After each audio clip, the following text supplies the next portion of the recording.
We'd like to take a look at a couple of regions and the rotation of the region to give volume. And this first example has a diagram that should look something like this, with the rotation axis highlighted in blue there. While we're looking at it, we could give our first integral as just the area of that region. And if you wish to compute the area in the y direction, with a nice rectangle given in green there, this is the integral that should do that. It should be very quick to evaluate. If you wished to do the area in the x direction, it's not terrible, but it does result in two integrals to compute because it's now a compound region from that perspective, as illustrated here.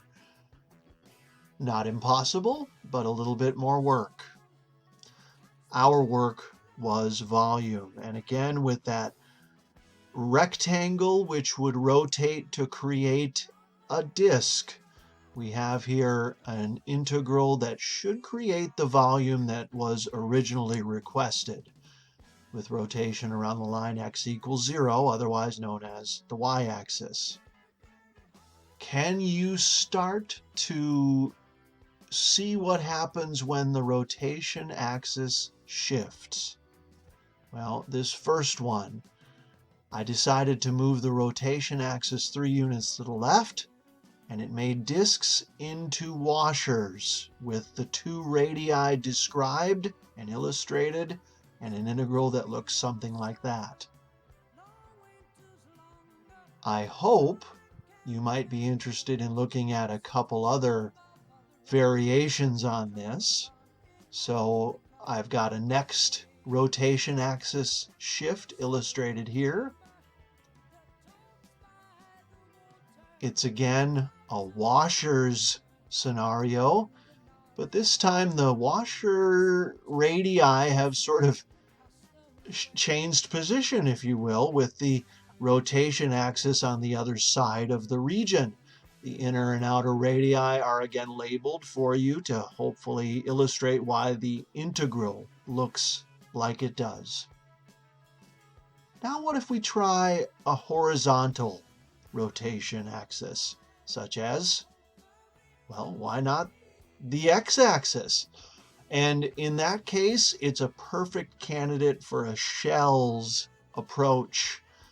And the shell height and radius are hopefully illustrated here to give some weight to that integral you see for the volume by shells with a rotation around the x-axis. Now, what if we start to shift to a different horizontal line?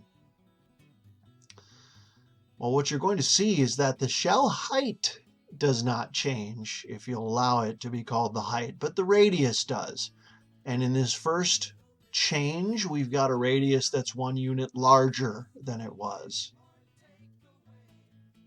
And I think that we'll see variation on that in the next example, which should have a rotation axis above the region at the line y equals 5.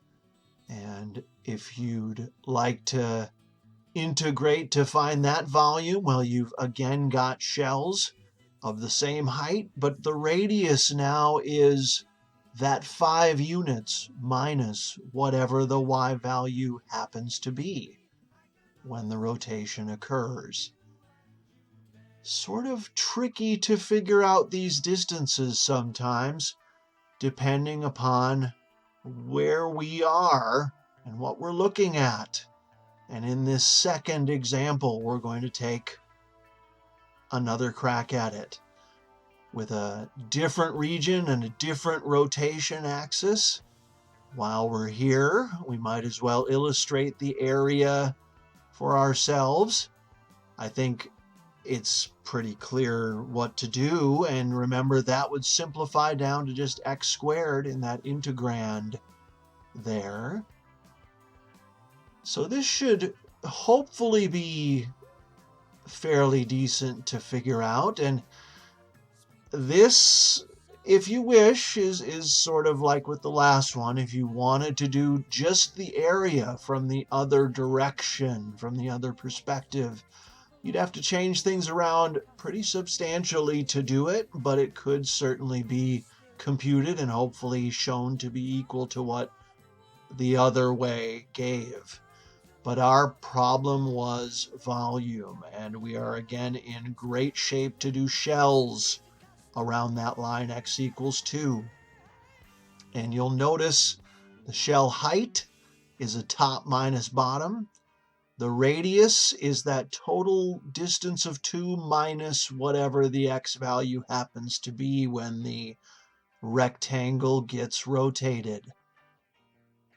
And if we start to shift things around, first we might as well shift back to the y-axis and see what happens there. And real quickly, that's a very nice shell scenario as well, where we can just use x itself, whatever the x value is, as the radius. With the shell height, again, top minus bottom, which will just simplify down to x squared. So that integral should be all we need for that. What if we shift to the right of the region, to the line x equals 4? Well, in this case, we again have no change in the height of the shell, but the radius of the rotation is again away from the axis of rotation, and this time it's that total distance of 4 units minus that x value, whatever it happened to be, when the rectangle rotated to create the shell. And finally, what if we went to vertical lines such as x equals -2?